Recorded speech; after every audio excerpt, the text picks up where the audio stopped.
Before G-Eazy would tour with Drake, G-Eazy, Hoodie Allen, Lil Wayne, and 2 Chainz. Before he would get involved in fashion and be named one of GQ's top 10 most stylish at New York Fashion Week in 2015. Before he would sign a deal with RCA Records and drop When It's Dark Out. Before he would be referred to as the James Dean or the Lana Del Rey of rap. G-Eazy, who used to go by the name Generic as well as Young Gerald, he grew up the only child to a school-teaching lesbian mother who didn't mind smoking a J from time to time herself.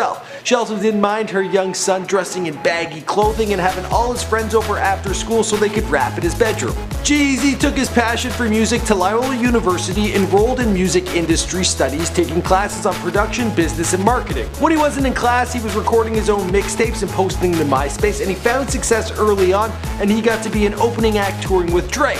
He also got flown out to LA by RCA Records, but then they changed their mind and they left him stranded there with him having to find his own way back to school. My name is Michael McCrudden, documenting the life of G-Eazy prior to fame, here for you and before they were famous. Now you guys requested this one in abundance. You also tipped me off to him having a new album out, so thank you for that. Be sure to let me know in the comments down below who you want me to document next. Born Gerald Earl Gillum in Oakland, California on May 24th, 1989 to Ukrainian-American parents. When he was in the first grade, him and his mother Susan Olmsted moved in with his grandparents at Berkeley, California. They later moved to North Oakland, but due to Gerald's desire to stay near his friends, he would commute back to Berkeley to school. When he was young, his parents separated. That's when his mother got into a lesbian relationship with another woman named Melissa. Originally, young Gerald, well, he wasn't a fan of this. Eventually, he grew to accept it.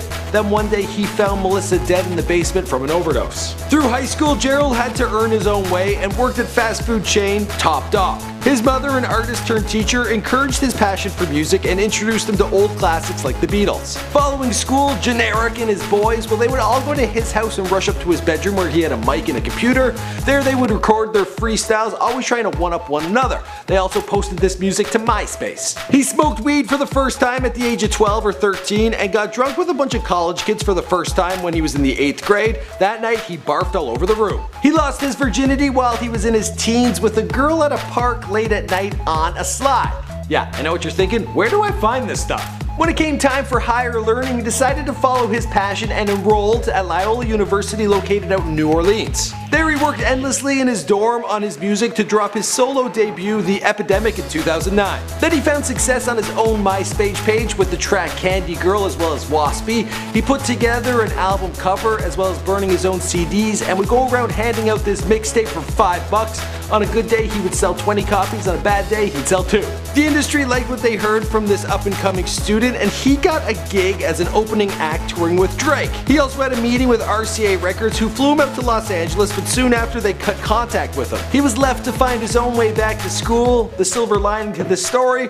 Well, his prof was gonna flunk him if he didn't show up soon. Now following this, he went through a time of reflection and decided to shed his generic rapper image with baggy pants and a fitted cap for the late 50s look he's known for today. At this time, he sold most of his earthly possessions, including 20 pairs of sneakers all on eBay, and he was left with a few bits of clothing, all black, and his computer. In August of 2011, G-Eazy released the mixtape The Endless Summer via his official site. The mixtape sampled from a number of other songs, most notably an updated version of the track 1961's US #1 hit song, Run Around Sue. Heartbreak hotel room 505. I was blinded by love and the way she lied. Not me, no way, but that day she fooled me. In 2012, he released his second LP, Must Be Nice, and then he hit the road with Hoodie Allen and joined the Vans Warped Tour. Following that, he hooked up with Lil Wayne, he hooked up with T.I., hooked up with 2 Chainz, and he was on the 40 Dates, America's Most Wanted Music Festival. Touring all over the country, the guy had made it. And he did all this, well, without having anywhere to stay. He was crashing on couches, he was recording all over the place wherever he could, and basically hanging on by the skin of his teeth. But good for him, the guy pulled through and now he's the talk of the town. And the rest of the story, well, you know the story because this is before they're famous. My name is Michael McCrudden, I do all sorts of celebrity bios on here. Be sure to let me know in the comments down below who you want me to document next. G-Eazy, you guys really wanted this one. I've done all sorts of rappers, I do all sorts of actors, singers, comedians, porn stars, all that good stuff, so be sure to browse, hit subscribe, share it with your friends. Alright, see you guys in another video.